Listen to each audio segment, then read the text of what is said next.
boy. Christmas brought so much joy. Couldn't wait for the presents and laughter. I couldn't sleep late at night, looking for Santa with lights. Those are the memories I still remember. Then I became a man, lost sight of who I am, but right in front of me was the answer. 'Cause on Christmas I feel joy, and I turn back to a boy. The answer is to stay young forever.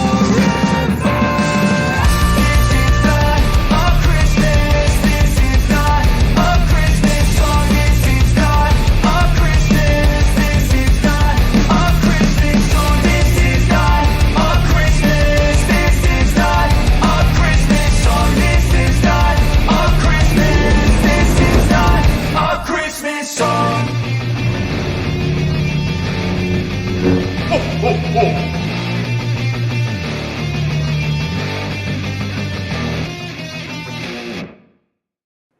Hello, Star Wars fans. You know, there's 160 days until Christmas 2024. And you guys are already fantastic in the chat. I mean, I absolutely love it. Fitz asks, oh, are we going to get a Santa rant today with this episode? You're going to get a partial rant for sure. A partial rant, because there's some things about this episode that I'm not happy with. And then Risman, this is great. What he means to say, this is a season 2 song. This is a season 2 song.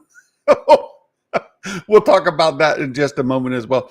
Actually, you know, to be fair, I think chances are slim, really like slim to none, that we get a second season. However, that being said, I would be perfectly happy getting a second, third, fourth season. And if I look at this season as a whole, and I think about other series that I've watched, like TV series that I've watched, not just Star Wars, but you know, any TV series, this actually is a really good series premiere. Like, we get season 1. It sets up a season 2. It does fine. We have some character development, some character intro. And, you know, always with a series, that first season's tough. It's tough because you've got to introduce a lot. You got to get people used to a lot of things that maybe you don't have. Oh, you know, I wish I had a red eye filter, you know, that Streamlabs. You guys need to just make like an AI filter that tracks your eyes, right? And just turns them red, so that when I see stuff like this, I can just hit the red eye filter. I hate Oshimir so much. We're going to get into that. And Fitz, it's actually opposite of this. You guys think that I hate Darth Plagueis. I don't. I hate the book. I hate the book. That Plagueis novel is a plague on my soul, right? I don't like that Plagueis novel. And I honestly do not understand the attraction to it. It just is beyond me. And I'll say this too. For all the people that think there's the rule of 2, and they don't understand that the rule of 2 was ended by Plagueis Tenebrous, they didn't believe in the rule of 2. They, in fact, in that book that you guys say you love, that many people just say, oh, it's my favorite book of all time. You know, I could tell that just like the Jedi in the prequel era, they haven't read the book either. They haven't read it. Or you would know there is no such thing as a rule of 2 in the Plagueis era. Now, Palpatine kind of restores it to a degree, but even Palpatine doesn't like fully embrace the rule of 2. He's just like, those guys are knuckleheads. I'm kind of gonna do it again, but he sort of does, sort of doesn't. Oh my goodness! So Sabersmith says, I knew they were going to that. Grr, salty. No, no, Risman, you and all you, you're poking the bear. You're poking the bear. You're getting me off topic. There are some things. You got do the YouTube things. I never say the thing. I put the little graphic up there, but I never say the thing. Please do the YouTube stuff. It really helps the channel out a lot. And we're going to get into the predictions, the review of the episode, review of the season to a little degree. But before we do that, tomorrow we're going to do a community stream for all the channel supporters. Those of you who support the channel through Patreon, huge thanks to all of you. Patreon is the absolute best way to support the channel. Beyond all, Patreon is the way to do it. Many of you support the channel through Patreon. And then YouTube channel members. That's a good help as well. YouTube channel membership certainly helps us out. And all of you who participate in the chat, who are here to watch the live streams, it's fantastic. In fact, our numbers for this Acolyte series are way up. They're way up, and it's because of you. Thank you so much. So beyond that, I have my complaints. I'll start off saying that, and if you're on our Discord, you've seen what I've had to say about this already. I give this finale an 8 out of 10. If it were a series finale, and there's a reason I do that, and that number may come down a little bit as the newness wears off, but I start off as an 8 out of 10 because the series finale, if it's the series finale, it leaves some big questions unresolved. Some questions that I'm not okay with them leaving unresolved. For example, the biggest unresolved question, I'm okay with the Plagueis thing. Like, you don't have to tell his story in the show. Just because you show him on screen for an instant, doesn't matter. I'm fine with that. But where does his story go from there? It can be told anywhere else. It's fine. But Chimere, Darth Chimere, I've even seen it that way listed. Darth Chimere, what's his real name? Vernestra, when she lands on the planet, she's like, he's alive. And he's like, oh, that's Vernestra. Punk, puts the helmet on, right? Who is he? Who is he to her? More specifically, who is he to her? I don't know. So 8 out of 10 is a series finale if we don't get any more. And those are some of the reasons. 9 out of 10 if it's simply a Nick, I see you. If it's simply a season finale, right? A season finale, 9 out of 10. And there's a reason I knock it down an entire point is Oshamir. I hate Oshamir. I hate it. Now, if you watched the preview show yesterday, I actually got some stuff right. How about that? Santa got some stuff right. I knew that this story, Matt, oh my goodness. I knew this story was about sisters who had fallen apart, who had gone down different tracks, right? That I knew this story was a stand-in for Leslie and her estranged sister, right? It starts off with estranged sisters who at the end reconcile.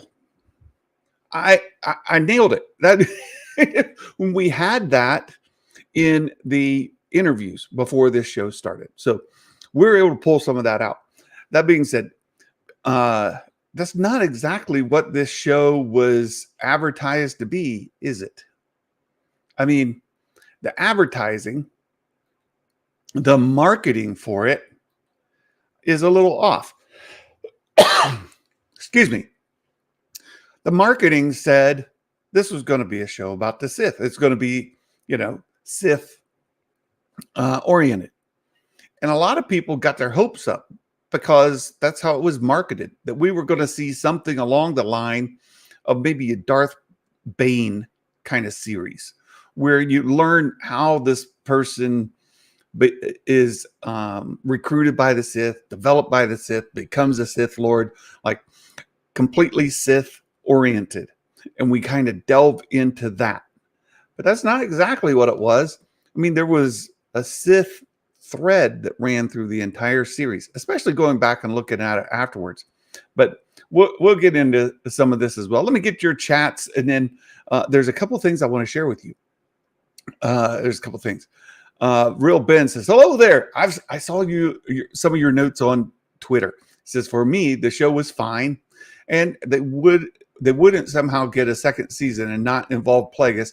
I have zero interest in the twins reuniting story." Yeah. He gives it a 7. Look, Nick, all of you, I hate you all. No. What will May get trained to do now?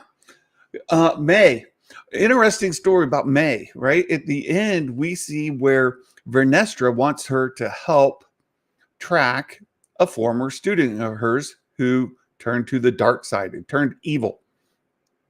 Well, they got to unlock some memories. They got to unlock some stuff that Chimere put on her, right? Chimere kind of did a little memory block on her, and they've got to break through the memory block. So I imagine a portion of May's story is going to involve some meditation practices with the Jedi.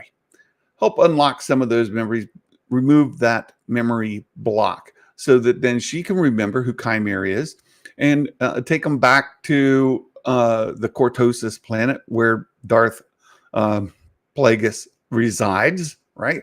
And see if they can track down this fella and see if Vernestra can work out things with him. I got some other issues here. But anyway, we'll get there. Because the thing is due to marketing, I had zero interest in the twins at all this season because I was thinking about the Sith. Right. And I think a lot of people share that thought, Ben. I absolutely do. And I think that was a problem that they had with the marketing. It just goes to say, you want to deliver on your promises, right? And I don't think that they did. Yeah. Sabersmith. Yeah. It ended up being about Leslie's sister problems. It did. And I told you all yesterday, if you were here, Gray, I'm glad Gray is here because Gray sent me a rant last night and I've got it pulled up here to be my outline for our discussion right now. And the discussion, she sent me a whole list of things that she was upset about, what she liked and different things like that. And I responded back, I do not like Oshamir at all. Now, we were going really well until the point where Osha says, yeah, I'll follow you. If you'll wipe my sister's memory, I'll train with you and all of that. And then the hand-holding thing. Like, we were fine up to then. I really liked how it started where Chimere is saying, okay, last chance. You going to follow me or not? She says, nope. Push off, right? And then takes him back to their coven. She was fine all the way up through there. The confrontation with her sister in their old bedroom, really good. They were able to work through some of those things. I thought that was really good. And then we get to the part where Osha hears from Soul what really happened. I got some issues with Soul too. We'll get there in a moment. We get to that part, and Osha finally hears from Soul's own mouth that he killed their mom. And that's when all of her hate, all of her anger.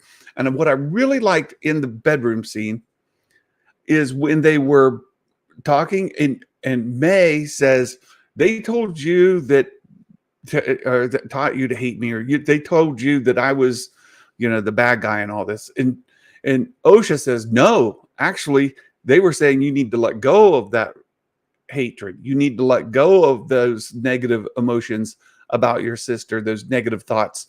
But I couldn't That's why I couldn't become a Jedi. Now, that explanation alone helps set up the turn for me. If you guys were here a couple weeks ago, I was saying taking a character whose core is good and turning them evil. And I went on a huge rant last week because I was really worked up about it. I'm like, they can't do that to Osha. They can't. Well, they would get more of her backstory and then they execute on it. Still don't like it, but they brought it down a little bit. I was like, okay, I could deal with it. I could deal with it. Baymax, I see you too.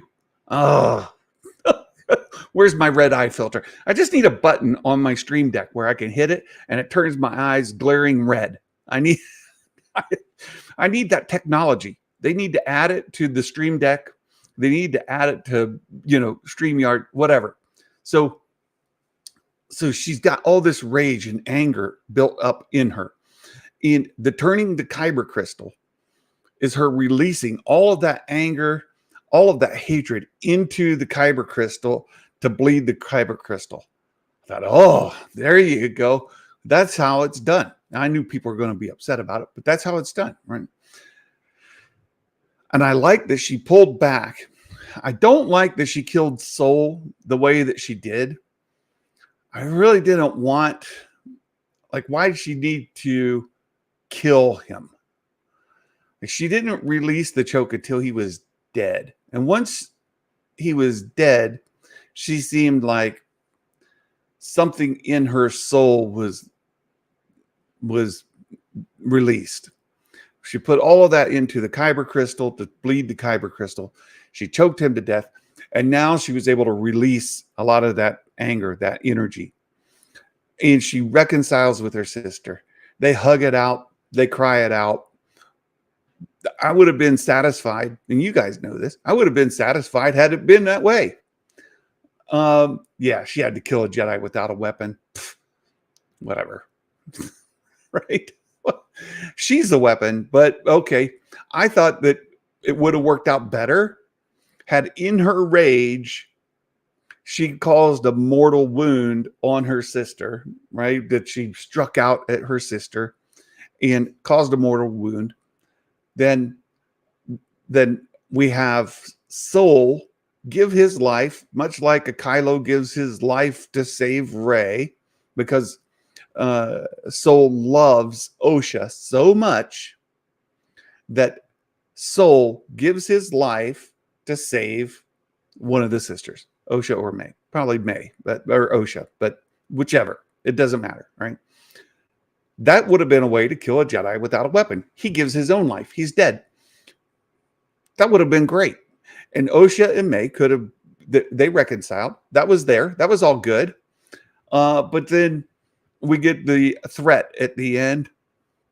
If you guys stay here, the Jedi are going to come. And when the Jedi come, they're going to do to you what they did to your mom.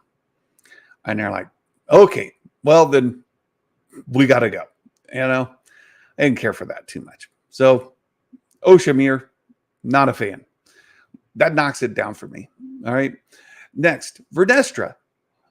Vernestra in this show is not Vernestra in the High Republic. And I go back to a quote that I think Dave Filoni said. If you're going to use an established character, there needs to be a reason you're using the established character. Tell me, why was Vernestra needed in this show? Why couldn't she have been a newly established Jedi? And I hear Chillmonger say this kind of thing too. And I hear others, right? Like, if you're going to establish a new character, establish a new character. Just do it. We're in between the High Republic and the Phantom Menace anyway. You could have a Jedi Master. It could have been like an Indara, right? Like I saw there in the chat. Could have been like Indara. Anybody could have been the new Jedi who's doing this investigation. And that Jedi Master could have had a fallen student. The only thing that I see in this entire series that ties to Vernestra is the light whip.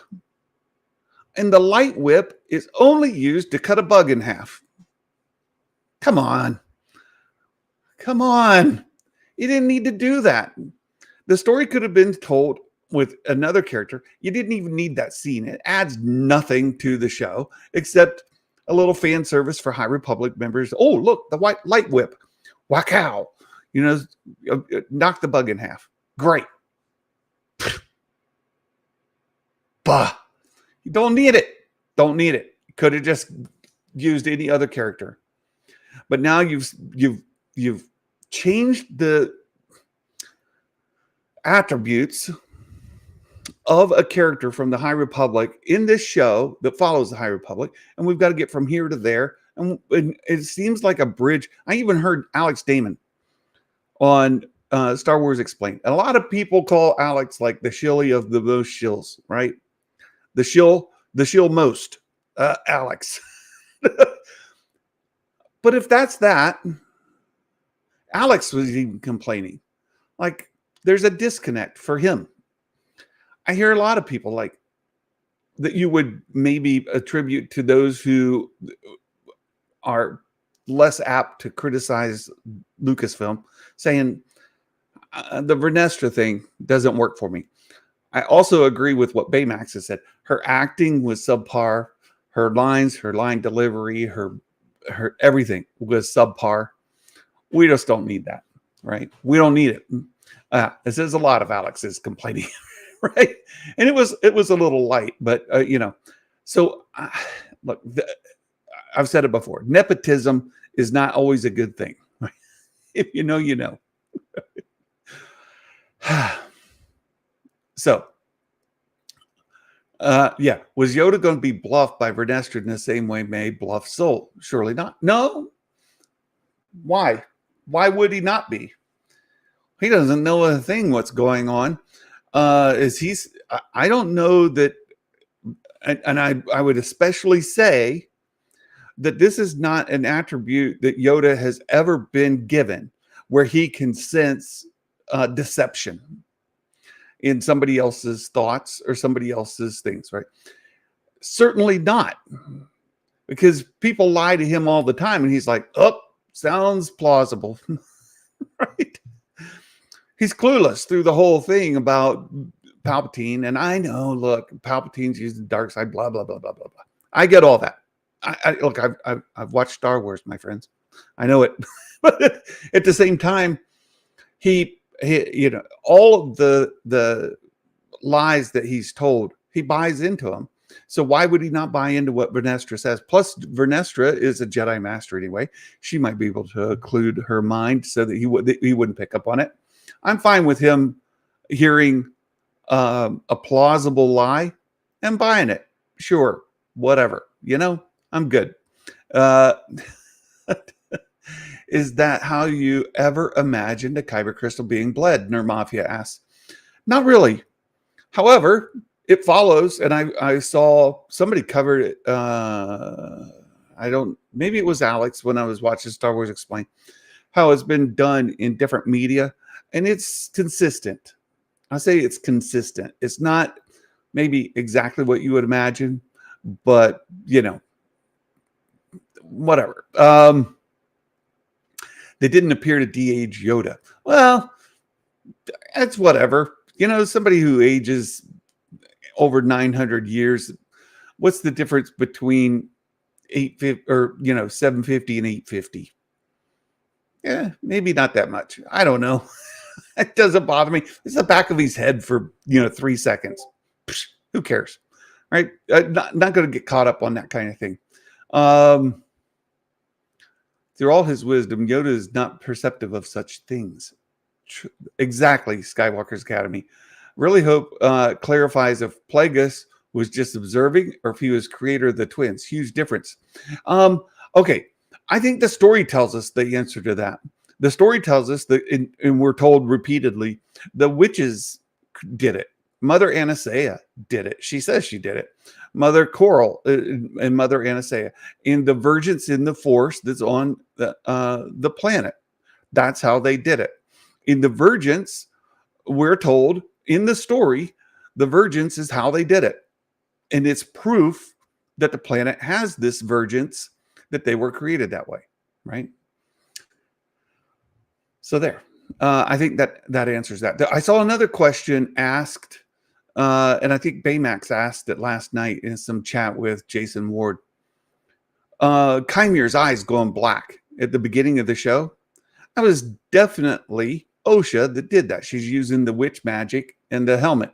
Remember when they put the helmet on, he says, it augments, or it's just you and the force and whatever you take with you. Well, the witch magic is something that she took with her. She puts that helmet on, it augments her connection to the force, and it affects Kymir. He's right there, and he knows he's being affected, and he's fighting against it, and he's got to get that helmet off of her. The second he gets the helmet off, the connection breaks, and he's good. So I think that's all her. I think Leslie could continue the story. Let me get back into things that I liked and didn't like. Plagueis in a cave. Thumbs up.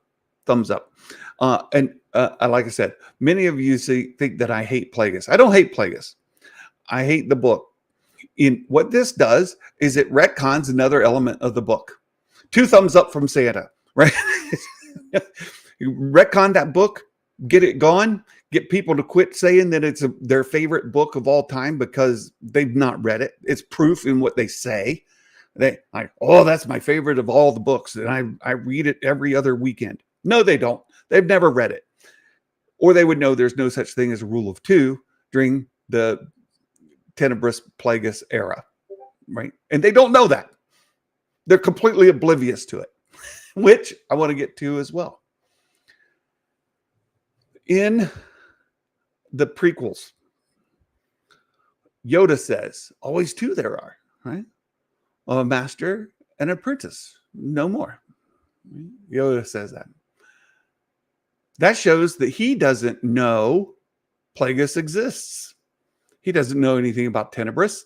The only thing he knows about the Sith are legend from Darth Bane's era, where the Darth Bane's rule of 2. It's really old Sith lore from when he was a little boy, a little Yoda, right? A little Grogu-sized Yoda. That's where his knowledge comes from of the Sith. In The Phantom Menace, when Qui-Gon says, oh, I think it's a Sith, right? All of that, and the stuff that people are all upset about. And he says, always 2, a master and an apprentice, right? Well, that means he doesn't know any of that era. He doesn't know any of it. Or he'd know that Tenebrous got rid of the rule of 2 and that Plagueis and Tenebrous don't practice that. So he's not lying. He's ignorant of the facts. It's proof, just like many Star Wars fans. Right? They don't know anything about that book. They don't know anything about that era. And so here we've got an older Plagueis. I'm good with that. Right? Like if he was 15-ish in the book and now he's clearly not. Good. Get rid of that book. Get rid of it. Quit going back to it, because it's not the whole in that book as well. There's a whole thing about how Palpatine brings on Maul as an apprentice, and that's already been completely obliterated by canon. That whole part of the novel, how Palpatine brings on Maul, he tells Plagueis about it. Plagueis knows he's training Maul on the side. This rule of 2 doesn't exist. So Palpatine has Maul on there, and he that whole thing in the book is completely retconned in canon. So now we just retconned another part of the canon or of the book. So out it goes. Just quit referencing that daggum book. Next one, choreography. Choreography in this episode was great. The tight hallway lightsaber fight where the lightsabers kept like being hit against the wall, and then they slice right through that brick on the bridge. Fantastic. Absolutely fantastic. Loved it. And I like how Soul, knowing that Cortosis helmet affects the lightsaber, as it gets closer to Chimere's head, like he's going to tap it out, he just turns it off. He turns it off. Boom. Now, have that, buddy. Turns it back on. Really good. I love the choreography. Not thrilled with how Osha killed Soul. I already talked about that. This is in my message to Gray this morning. Kylo's theme. Just like Vernestra, why do we need Kylo's theme? Vernestra, don't need her. Could have been somebody else. Don't use the light whip scene. It doesn't change the story at all. Kylo's theme feels forced to me. It seems fan servicey. And I know I've already seen a breakdown of the attire, the scenes, the side-by-sides between the sequel trilogy and Acolyte, especially when you talk about Osha and Chimere, and you talk about Rey and Kylo. There's some parallels in there that are really tight. So I get that it ties into that as well. The dynamic between Rey and Kylo, the dynamic between Osha and Chimere are supposed to be mirrored to some degree. I'm like, come on now. Come on. Kylo's theme wasn't needed. Not a fan of that. And I still have lots of questions, right? That was my last one to Gray. So I still have lots of questions. Now, I've said a lot of negative things, that my own reasons for it. But let me cover this story that Matt Risman shared today. Well, first of all, on Disney Plus, they still haven't shown the title or the thumbnail. It's still generic, and it's because it's very spoilery. The title of this is The Acolyte, Episode 8. That's what it says on Disney Plus right now, or did right before the show started. The actual title of the show is The Acolyte. And you can see this is the episode guide. If you look at the other 7 episodes on StarWars.com, the episode guides for all 7, the thumbnails match. What is on Disney Plus and what's in the episode guide, they're the same. So these are fine. So you know the title is The Acolyte, and this is your thumbnail. This is what's going to be on Disney Plus once it comes in, and that's going to be replaced what's there for now. So that's once there's been time, and I don't know how much time Disney Plus is giving. Once there's been time for people to watch and they don't want to do a spoiler, this is very spoilery, right? Seeing The Acolyte, and who is that? That's Osha. You're like, oh, okay, now I know how the show ends. She becomes the Acolyte. Right? We kind of need that. Now, here's the story that Risman shared.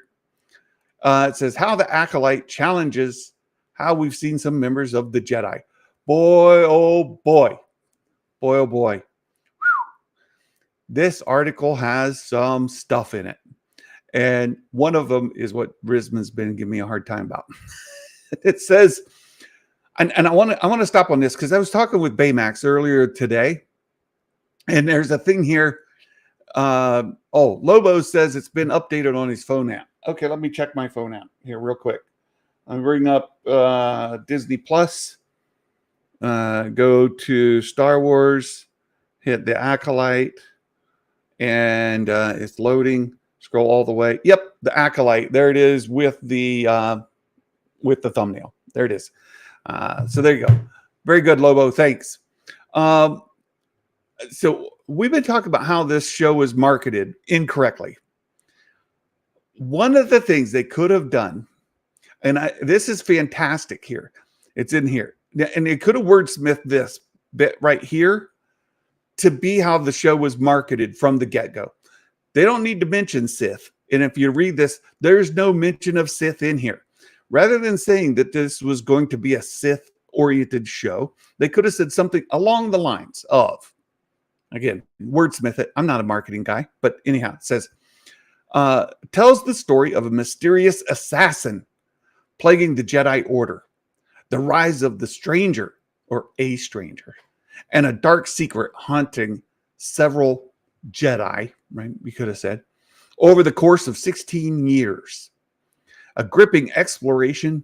Now, this is the part that gets people upset. I know this is coming. Oh, I can already sense uh, uh, Thor Skywalker's head exploding, right? That sound you heard coming from Minnesota was Thor Skywalker's head exploding when this was published. It says it's a gripping exploration of the gray area between light and dark, good and evil, in the golden age of the Jedi. Even these storied knights can falter, letting their fears dictate their actions. There you go. There's your advertisement for the Acolyte. It would have honestly told what the story is about, minus the sisters being estranged and reconciled. But this is a better description of the show. This is what they should have marketed from the very get-go. So lots of stuff in there to get people upset about, but it's what the story told. There's some other things in here that I don't necessarily like. It says one aspect I was very interested in exploring in the show was, depending on the way you look at it, anyone can be the bad guy, and depending on the way you look at it, anyone can be the good guy. I don't think that's true. I think some good guys are good guys and some bad guys are bad guys. And I like when stories clearly delineate the good guys and the bad guys. I think it could be where some could, right, depending on the way you look at it, some can be bad. Some people might, or some characters could be the bad guy. And depending on the way you look at it, the same person could be the good guy. Something like that. I'm fine with that. Matthew Cruz says, what's the temperature in the room here for the Acolyte? Okay, that's a good question, Matthew. Let me pull it up, right? So let me pull up the app here, and let me go into the studio, the control room, and let me post this. Let's pull it up. Let's say, let's start a poll. The poll is what's your final take, or what's your temperature, right? Temp on the Acolyte. I'll just ask it the way that Matthew did, right? And I'll put happy, meh, add another option, disappointed, and see if I can add another, angry, or is there another option? What'd you say? Disappointed. I think that's good. So there you go. What is your temperature on the Acolyte? Are you happy with it? Are you overall? Are you satisfied? Are you disappointed? Right? Are you meh? Like, take it or leave it? Are you angry? Right? Are you just flat out angry about it? I'd like to know what's your temperature on it, right? Brent says, I'm here. The internet's down temporarily at my house. Oh no. Oh no. All right, Brent. Well, thanks for stopping in. So let's get back to the story here. It says, I don't like this anyone, right? Some, depending on perspective, somebody could be the bad guy, or depending on how you look at it, they could be the good guy, right? I think some heroes are good guys and that they should be good guys. There's no perspective in which they're a bad guy unless you have a distorted perception of reality. Same with a bad guy. Some bad guys are just bad guys, and they're fine to leave them that way, right? I like that. Nobody wakes up in the morning and thinks they're a villain. Everyone's doing what they think is best for them or what's expected of them, trying to fit themselves in a particular paradigm or ideal that's important to the institution, family, or place in the world they find themselves in. That's largely true. That's largely true. It's not about good or bad. It's about power and who's allowed to use it.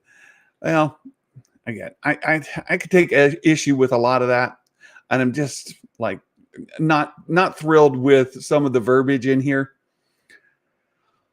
Remind you all, I give this episode an 8 out of 10 as a series finale. I give it a 9 out of 10 as a season finale. I liked it. I'm spending a lot of time, complaining about it. But overall, I'm a happy fan. And I would be perfectly happy to get more seasons. So let me go up. I saw a lot of things. Why was the helmet based off of his design? Like she said, wait a minute. Kylo's theme. They know why was was it based off of his design? Like she said, I think she's just a fan of it. I'm okay with that. Designs are repeated in many cultures around the world that don't have interaction with one another. You'll find common themes that run around the world in cultures that are separated by distance and time. So I'm okay with that. The show was the way the show handled was little to no confidence the writers of the show could actually do Plagueis justice. No, I don't think that's it. I don't think they wanted to have a show focused on the Sith, and that's it. It's just that this was a show about estranged sisters, Leslie and her sister. You guys remember there was a quote early on where Leslie he said, "Here's my thing, and here's my story outline." And Kathleen Kennedy told her, "That's a great Star Wars story. Now go give me a Leslie Headland story." And Leslie tells us that this story was inspired by her life and her relationship with her sister. We read those quotes before, right? Star Wars politics. Does the new Jedi we see count for the point? No, because they have to have been introduced. Like, hey, this is Mog. Hey, Mog. Why don't you send us down the right? Something like that. They didn't do that. So no. Matt Risman lied about Chimere dying and getting force healed. I'm angry. I missed a point for that nonsense. Oh, very good. There's KG. Good to see you, KG. It's good to see you. All right. What else? I don't think that there's people talk about the different points of view. For example, when the Emperor is talking about the Jedi and the Sith being similar, he's doing it from an evil point of view. Yeah. I get what Leslie wanted to tell. And this was that, and remember we read the quotes yesterday. She's estranged from her sister. And she said, there's a world where I think that I'm right. There's a world where she thinks that she's right. And they're on speaking terms. And what she's doing is offering out the olive branch saying, hey, sis, I love you still. I'd like to be reconciled. And I'm not saying that you're wrong. I'm not saying I'm wrong. I'm saying from my perspective, I'm right. Your perspective, you're right. And we don't have to fight about this anymore. The whole thing was a reconciliation with her sister. And you could be upset about that or not. It's fine, right? I believe human morality is a spectrum. You have the worst of worst people at the bottom and the greatest good guy at the top. Chimere was obviously evil, and Osha and May were conflicted. What I liked in this, Brent, is that there was some points where Chimere says something, and Osha just basically calls him out and says, nope. And he's just like, she caught me on that one. So that was good. Let's see. What was the relationship between Vernestra and Chimere? Yeah, I don't know. And that's what I'm saying. There's questions I'm okay with knowing, like leaving out there, like what's Plagueis up to. I'm okay with exploring that somewhere else, somehow else. But her sensing that this was her pupil, and at the end telling May, hey, we're going to go find this guy. Okay, we've set up a season 2, but we still don't know who they are, right? We still don't know. Yeah, we know that Chimere was a former student of hers, right? She says so. She says this is a former student who turned evil. who followed the dark side. So we know that, but then who is he? And like when she says, "Oh, still alive," could have said, "Bob is still alive." Steve, oh yeah, Steve, he's still alive. Something, I don't know. Give us a name. Oh. You can't just turn the Force on and off. Well, Brent, this is something else that the Plagueis novel does. And it's one of the reasons I hate the Plagueis novel is they'll turn it on and off. They turn the Force on and off in that book all the friggin' time. They're like, turn it on, boop, boop, boop, boop, turn it off. Like, is somebody lurking? Hold on, let me turn it on. Turn it on. Radar. Boop, boop, boop, boop, boop, boop. Bing, bing, bing, bing, bing. Okay, turn it off. Yep, they're over there. And then, they're just turning the Force on and off, on and off, on and off throughout that whole book. It's annoying. It's annoying. I think that's what I don't like. This is Star Wars, not a personal story. Yeah, well, it's a personal story. This mystery had little uncovering. Most answers we find out not by discovery and unraveling of said mysteries through our characters, but by them remembering and full episodes spent showing them. Yeah. I'm not going to argue with you there. I think you're right. And it's a matter at this point, is that an okay story device for you or not? Right? Some people, they enjoy this kind of story device and they're happy with it. I've seen people who said that this is their favorite Disney Plus Star Wars series of all time. And I'm like, oh, calm yourselves down. That's not, I wouldn't say that. I wouldn't say favorite of all time, but I would say, passes the muster for me. If we don't get Plagueis as a key player the second season, I have no interest. I still watch, but excitement level will be zero. Well, it's important if they're going to do a second season to be really, really clear about what is the scope of it, right? Don't mislead. And I don't think it has to be about Plagueis, just like the book isn't about Plagueis. It says Plagueis right on the front of it, but the whole book's not about him. Very little of it is, actually. Most of it's about Palpatine.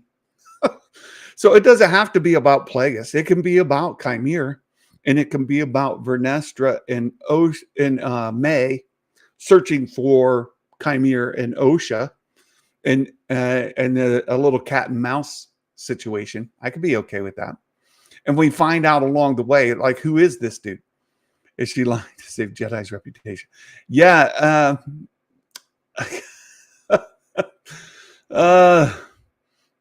Let's see. I think the first season set up Plagueis to be a key player in season 2, possibly season 3. Definitely involved, but I don't know about key player. I don't know if I'd say that. Let's get into our predictions, shall we? Because this is fun. And I look forward to going through this with you all. We called a lot of this yesterday. We really got a lot of this right. This is well, hold on a second. I didn't finish setting this up. Let us hide this column. Let's go here and let's go to view, freeze, two columns. There we go. That way we can follow along. A Jedi will die, one or more. Yeah, Litrix. No, there are way too many shows with this trope. The most exciting action scene, obviously mid-fight, cut to what's going on with everyone else. Not ever show a complete fight anymore. Such a trope. Look, my wife and I, we watch a lot of shows. It started with COVID, and then afterwards, a lot of streaming series. And the tropes are terrible, and they're in every show we watch. I'll give you just an example. One trope, it's in movies, it's in shows, it's in action, everywhere, is giant monster, threat, evil guy, like Decepticons, doesn't matter, right? Giant threat, a huge wave, whatever, is coming down the road.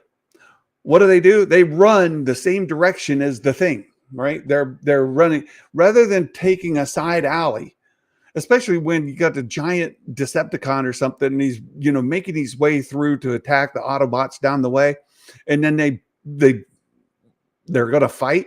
Oh, let me just run down the road that they're destroying, rather than if I go over 2 blocks, I'm good. Makes me crazy. The other one, like something's falling, a building, a tree, car, something is falling, and it's coming right at them. What do? You stand there and watch it. I was like, oh. And then somebody has to come by and grab them, pull them off right before it lands on them. Come on. I'm tired of the trope. Makes me crazy. But anyway, a Jedi will die. Yeah, we knew that Soul was likely to die. So there you go. Match entire self contents. 16 yeses out of 16. 100% knew that was going to happen.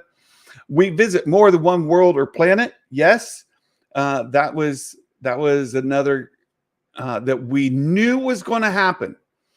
It was telecast. Even StarWars.com said that, right? So we knew that.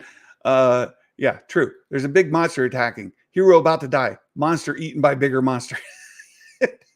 Right. You could keep going on and on and on about these daggone tropes that are in everything. Right. A droid referred to by name.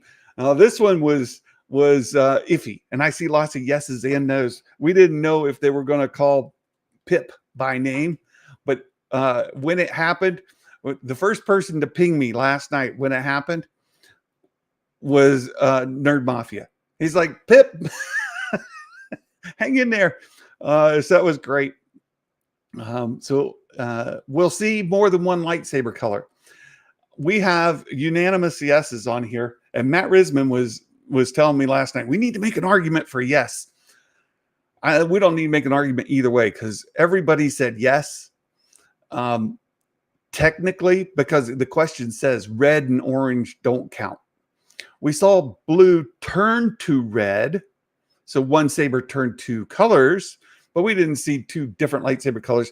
We know the whole time all those Jedi are chasing down the bad guys. Does even one light their lightsaber? No. Does even one, like when they meet May at the end, and they're like, hold your hands up. No. I'm like, come on. We need another lightsaber color. But no, we didn't. So I'm going to leave that. No points on that one for anybody. We all missed it. All of us. Right. Right. The Meg. Right. There are movies that get passes. Right. Even TV shows where I'll give them a pass. The La Brea, for example. That was it's a campy TV show. Right. Low budget. Who cares? And they're terrible. You're like, okay, trope away. How about it? All the tropes. We meet a new Jedi we've never seen in live action before. No, that didn't happen. We already discussed that. Replace all. All right. Someone has killed a non-Jedi. Brent says, does Plagueis count? Plagueis is not a Jedi. I don't believe he ever was a Jedi, like turned Sith. So no. Star Wars politics. That made me mad too. All those Jedi and no sabers, no names. Right. You're like, I did my predictions. I need my points. Come on, you guys, play along. Help me out. Help a guy out. Someone's killed. We worried about Basil. Would Basil die? And there were some leaks that said he was going to die, like pretty quickly. He was like come out of the ship. He makes parkour across the jungle and dead. Nope, didn't happen. So he lived. Nobody died except Soul, and he was Jedi. So we kind of guessed that nobody would, and the only person we were worried about was Basil. Right? Oh, but I thought they meant Ren Knight being ex-Padawan. Brent says there were new Jedi on Brunduk. They were, but in the question, it specifically says they have to be introduced by name. We have to have them have a major speaking line. Like they need to deliver news to somebody. They need to be somebody who is an active story element, not a background character, a part of a group, right? Someone uses Star Wars slang. Yes. Oh, David Harewood.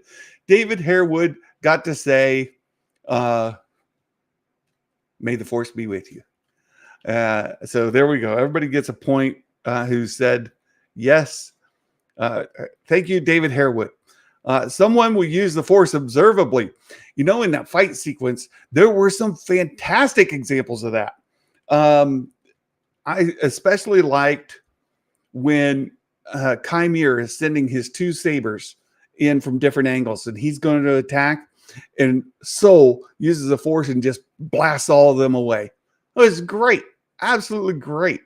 Fitz says, Harewood cost me a point. Carabas. Replace all. There you go. There's a reference to a named Sith.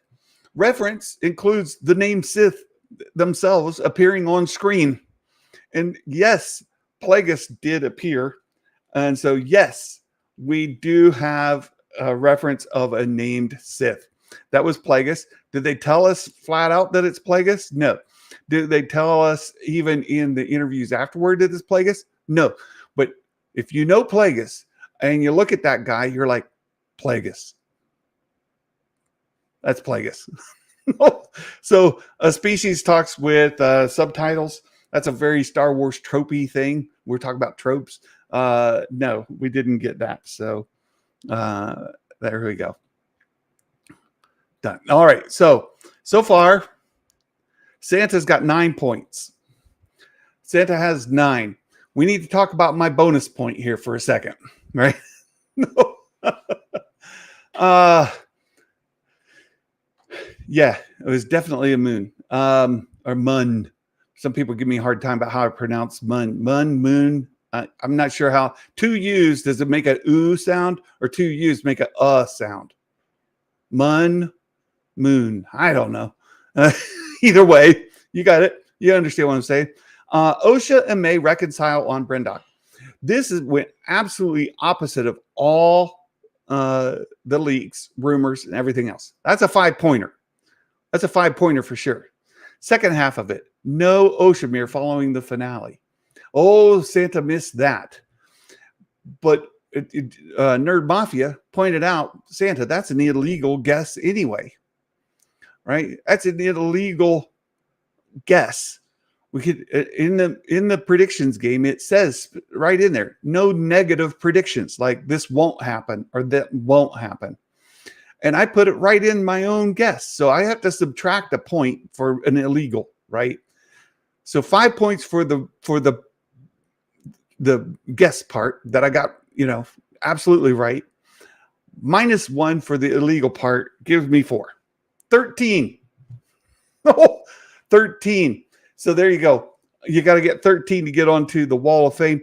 The first Knight of Rim will be shown and named Mother Coral Saves May from Falling. Great. I would have absolutely loved to see Mother Coral, but we saw no, Matt. No, it's an illegal guess. The whole thing should be thrown out. No. Nerd Mafia says, I say you get 2.5. All right, I'll split the difference. I'll go with 3. -2. 2.5. Oh, you know what? I'll just do that. 2.5. 2.5 points. I'll go with that. There you go. You still made the wrong guess. Is half your question. You lose half a point. Half the points. I'll give you that. All right, so 11.5. Right? 11.5. Mike Porter. What do you call a Martian that committed a crime? I don't know, Mike Porter. What do you call a Martian that commits a crime? I'm waiting for the answer to show up in my chat. An illegal alien. Oh, Mike. All right. I was hoping we we're going to see Mother Coral. Leslie did an interview and says she was not in the finale. It makes me sad. I would like to see more, but there you go. Baymax says, not a great score for me, but enough to secure the water bottle. That's all he needed. Soul dies. Yes, that's a point that was definitely in the leaks and rumors. You guys get a point.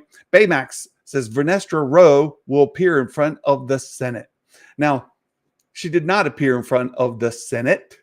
However, she did appear in front of a key senator.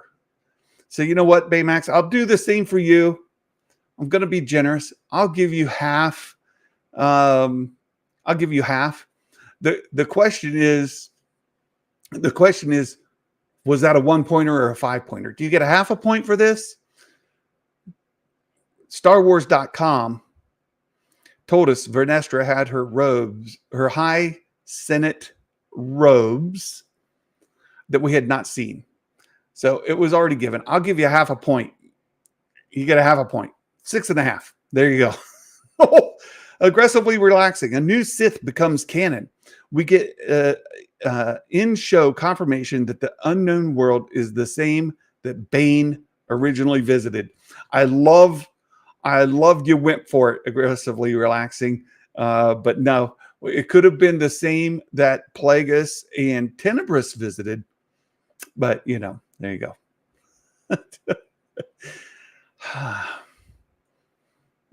It was a half point. I took a half. I took half. Plus, it's illegal to guess a negative, right? So, yeah, I took away half. I got half of it right. 5 minus half, 2.5. Right? I did that. I've been generous this way with all you guys all season. So don't calm down. We see the Senate in this episode. Fitz says we saw a senator in the episode. We saw a senator. What do you think? Risman, you shush. He get no point. No, I get it. I went, it was a Senate hearing. Oh, there was a Senate hearing.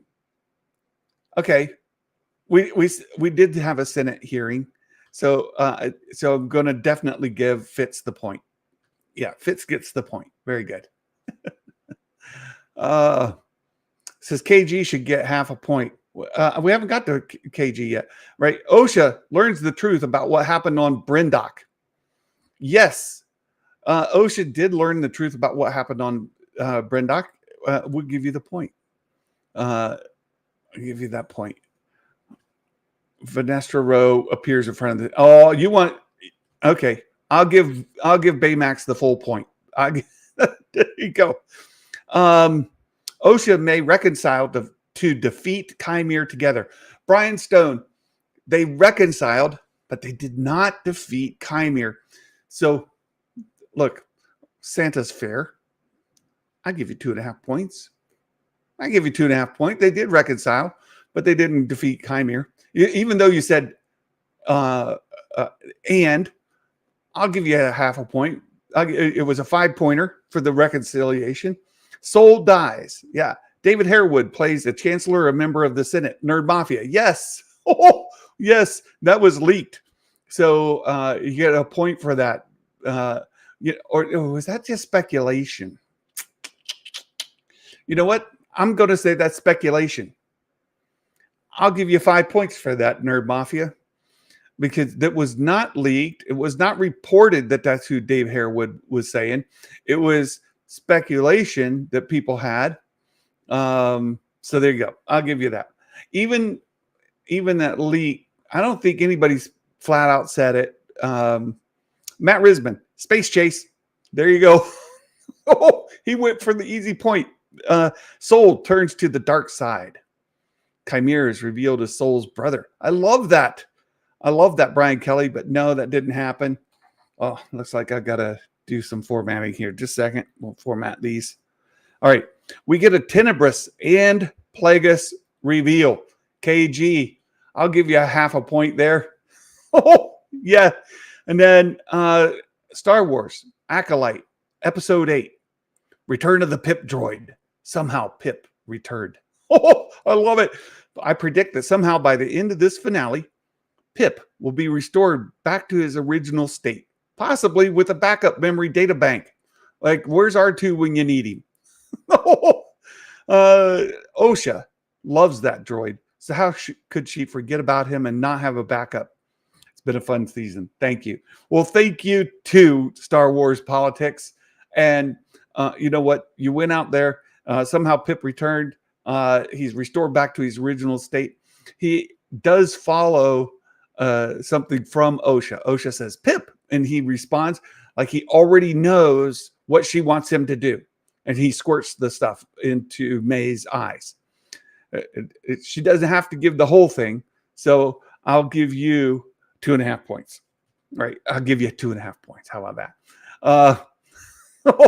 May and Osha reconcile as sisters. Skywalker's Academy. He gets the 5 points because he didn't mess it up by putting a second part on. One word of advice early on was keep it simple. Make your prediction one thing. And so there he did. I could have just said May and Osha reconcile on Brindok. That's a specific thing at a specific place. That would have been 5 points. But you know what? I didn't do it. I didn't do it. Oh, my goodness. All right. Second parts are always bad. You ruin your guess by adding on. I should have just taken my own advice there. All right. So from who made it onto the Wall of Fame for the finale? 11.5 is the benchmark.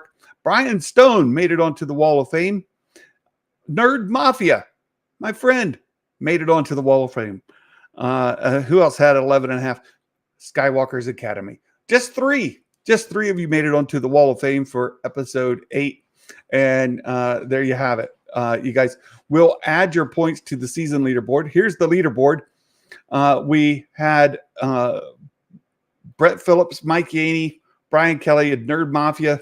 They were all within 5 points of reaching Santa. We also had Brian Stone and CCG right there at 5 points to tie. They needed to best Santa by 5 points. They didn't make it. We're not going to see a change in the leaderboard. Matt Risman is within 5. Let's see. What was Matt Risman's final? Matt Risman had 10. He was just 1.5 points behind Santa. So Matt Risman stays on the season leaderboard. Santa was 5 points behind Baymax. I need to beat him by more than 5 because 5 just makes him tie and still gets onto the leaderboard. And Baymax had 7, 8, 9, 10, 11.5, 4.5 points.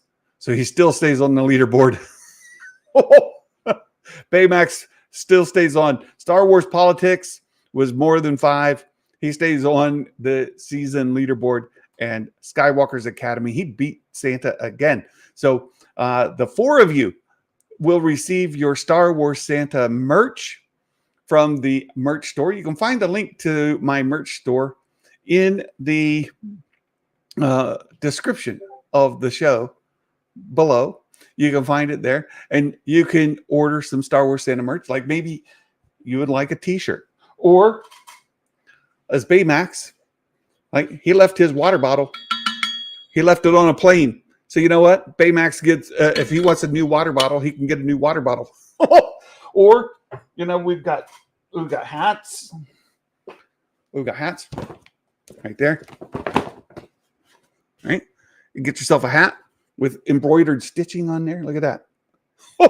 High quality stuff. A mug, a hoodie, all those kind of things. Some of you, somehow the water bottle returned. You can order whatever you want from the merch store. Santa buys it and Santa pays for the shipping. So if that's what you want, I can do that for you. We'll have to get your orders after the show. And new water bottle accomplished. Just don't leave this one on a plane, Baymax. You need to protect it. Keep it safe. You guys, thanks for hanging out. I enjoyed the show. I enjoyed the series, and I had a good time hanging out with you today. If you would do all the YouTube stuff, like, share, subscribe, those things. We had a new subscriber during the show. Thank you so much. Let's see if I still have it up here. Here we go. let's go to the viewer activity here. Oh, the new member, it didn't stay in the chat. So I lost it. We had a new member join the stream. And to finish the poll, what's your temperature on the Acolyte? We had 38% said, meh, take it or leave it. That was that one. 28% were disappointed. We only had 23% say they were happy with it, and 9% were angry, very unhappy. So there you go. And then my new TVC Plagueis figure. We'll see. We'll see. We have a Mike Porter dad joke, and Mike Porter gave us a fantastic dad joke tied to the Acolyte. He says, "Why does Vanestra have a paddle?" This is when I'm happy I don't have Meg on the show with me, because she would make this something entirely different. Why does Vanestra have a paddle? Well, so she can row the boat, right? Vanestra, row the boat. Very good. Thank you so much. Brent got it right. So she can row. Yeah. So thank you all for being here. Thank you for participating. Tomorrow will be our community stream for all of our supporters. If you're a channel supporter on Patreon or here on YouTube at 12:30 or 1 o'clock Eastern. So Brent, that's 11:30, 12 o'clock for you. One of those two. I have a presentation to do for work right at 12. So depends how that goes. If I'm going to have enough time, it'd probably be too rushed to do 12:30. So 1 o'clock probably tomorrow, 1 o'clock Eastern, adjust for your time zone. We'll have a community stream for all of our channel supporters. If you would like to join the show and talk about the Acolyte series, the finale, what'd you think? What'd you like? What'd you not like? Tomorrow is your opportunity to do that as one of our channel members. I'll send out the link where you can join the show live tomorrow as one of our channel supporters. I'll put it on YouTube. I'll put it in Patreon, and I'll put it in Discord, where you can find that link. All right. And then Friday, if I'm able, I'd like to do the news of the week. And we'll see if Jason Ward making Star Wars, maybe Bespin Bulletin or Star Wars Meg are able to join me as well. So that'll wrap up our week. Headed to North Carolina this weekend for a family event. So you guys, I hope you have a wonderful day, wonderful evening. Can't wait to talk to you more about Star Wars. Until next time, my friends, Merry Christmas, and may the Force be with you all. Bye-bye.